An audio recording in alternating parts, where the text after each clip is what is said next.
Megastar Chiranjeevi గారు ఆయన పాటలతో, డాన్సులతో, ఒక ఫైట్లతో మనల్ని మైమరిపింపజేస్తారు. ముఖ్యంగా అప్పుడెప్పుడో వచ్చినటువంటి సోషియో ఫ్యాంటసీగా వచ్చినటువంటి 'జగదేక వీరుడు అతిలోక సుందరి' సినిమాలోనే ఒక విజువల్ వండర్గా మనల్ని చూపించి ఎంతో ఆకట్టుకునే విధంగా చేశారు. అలాంటి స్టోరీ లైన్తో 'విశ్వంబర' సినిమా తెరకెక్కబోతుంది అంటేనే మెగా అభిమానులకి ఒక ఐఫీస్ట్గా మనకి చూడబోతున్నాం అని అర్థమవుతుంది. ముఖ్యంగా చిరంజీవి గారు కూడా అప్పుడప్పుడు చిరు లీక్స్ అని మనల్ని అందరికీ పరిచయం చేసి ఒక క్యూరియాసిటీని ఇంకా పెంచేస్తారు. ఇప్పుడు చిరంజీవి గారే కాదు, చిరంజీవి గారు పనిచేసేటువంటి డైరెక్టర్లు కూడా ఈ చిరు లీక్స్లో చేరిపోయారని అర్థమవుతుంది. ముఖ్యంగా 'విశ్వంబర' సినిమా, ఈ సినిమా గురించి ఇప్పటికే ఆ సోషియో ఫ్యాంటసీ స్టోరీని ఎలా ఉండబోతుందో, ఏం చేయబోతున్నారు అని చెప్పి ఒక చిన్న గ్లిమ్స్ రూపంలో మనకు అందించే హై ఎక్స్పెక్టేషన్స్ క్రియేట్ చేశారు వశిష్ఠ గారు.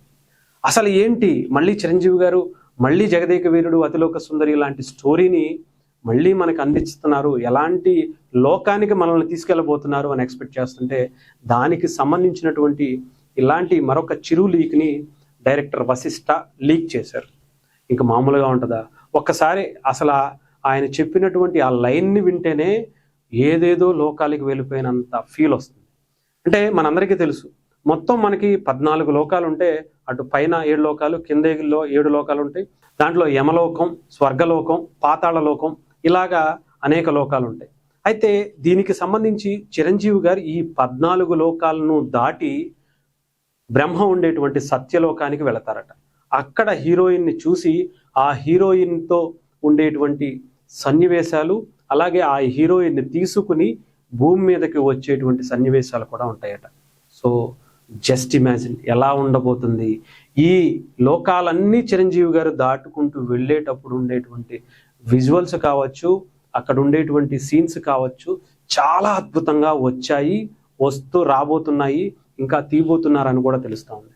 అసలు ఆ 15వ లోకం, అటు బ్రహ్మ ఉండేటువంటి సత్యలోకం ఎలా ఉండబోతుంది, అక్కడ ఉండేటువంటి ఆ సభలు కావచ్చు, ముఖ్యంగా హీరోయిన్తో ఉండేటువంటి ఆ సీన్స్ కావచ్చు, చాలా హైలైట్గా ఉండబోతున్నట్టుగా తెలుస్తుంది.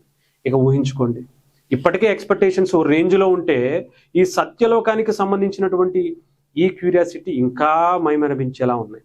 ఇకపోతే చిరంజీవి గారి గురించి మనకి ప్రత్యేకంగా చెప్పుకోవాల్సిన అవసరం, ఆయన గ్రేసు, ఆ డాన్సు, పైగా ఆయన ఒక మానవుడిగా ఆయన ఈ లోకాలన్నీ తిరుగుతున్నారు. ఎలా ఉండబోతున్నాయో ఊహకు కూడా అందట్లేదు. అంత అద్భుతంగా ఈ సినిమాని తెరకెక్కించడం కోసం వశిష్ఠ గారు చాలా బాగా వర్క్ చేస్తున్నారట. ఆయనకి ఇప్పటికే మొన్న వచ్చినటువంటి సినిమాకే ఒక కొత్త లోకానికి తీసుకెళ్ళిపోతే ఇప్పుడు 'విశ్వంబర'తో ఇంకొక మెట్టెక్కి ఒక విజువల్ వండర్గా మన ముందుకు తీసుకురాబోతున్నారట. మెగా అభిమానుల్ని ఒక సరికొత్త లోకానికి పరిచయం చేయబోతున్నారట. అంతేకాకుండా మరికొన్ని అద్భుతమైనటువంటి విషయాలు కూడా ఈ సినిమాలో ఒక స్పెషల్ అట్రాక్షన్గా ఉన్నాయట.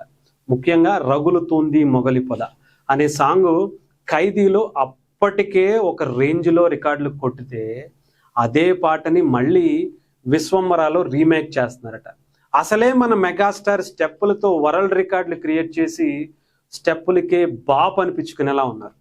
అలాంటి మెగాస్టార్ నుంచి ఇప్పుడు ఈ సినిమాలో ఆ సాంగ్ ఎలా ఉంటుందో ఆలోచించుకోవాలి. ఇలాంటి 14-15 లోకాల్లో చిరంజీవి గారు ఏం చేయబోతున్నారు, అలాగే హీరోయిన్లుగా త్రిష, అషిక ఇలాంటి వాళ్ళు నటిస్తుంటే ఇలాంటి అందాల భామల మధ్య మన మెగాస్టార్ ఎలాంటి డాన్స్ పర్ఫార్మెన్స్ ఇవ్వబోతున్నారు, ఎలాంటి స్టెప్పులు వేయబోతున్నారు, ఈ స్టెప్పులతో మరిన్ని రికార్డులు ఎలా క్రియేట్ చేయబోతున్నారు, ఆ విజువల్ చూడటానికే మనకి కళ్ళు చాలేలాలు. నిజంగా మరి అసలు ఈ లోకాలు ఎలా చూపిస్తారు, ఆ డాన్స్ని ఎలా కంపోజ్ చేస్తారు, ఇలాంటి లోకంలో మన మెగాస్టార్తో అలా డాన్సులు పర్ఫామ్ చేస్తుంటే త్రిషాని, అషికాని వీళ్ళని చూడాలంటేనే మనకి కళ్ళు ఈగర్గా వెయిట్ చేస్తున్నాయి. మరి ఏం చేస్తారో 'విశ్వంబర'లో వశిష్ఠ గారు మెగాస్టార్ని ఏ రేంజ్లో చూపించబోతున్నారో, ఈ చిరు లీక్స్ ఇంకా ఎలాంటి లీక్స్కి మనకి ఇస్తారో తెలియట్లేదు. సినిమా రిలీజ్కి ఎన్ని రోజులు ఉందో అని ఈగర్గా వెయిట్ చేయాల్సి వస్తుంది, తప్పట్లేదు.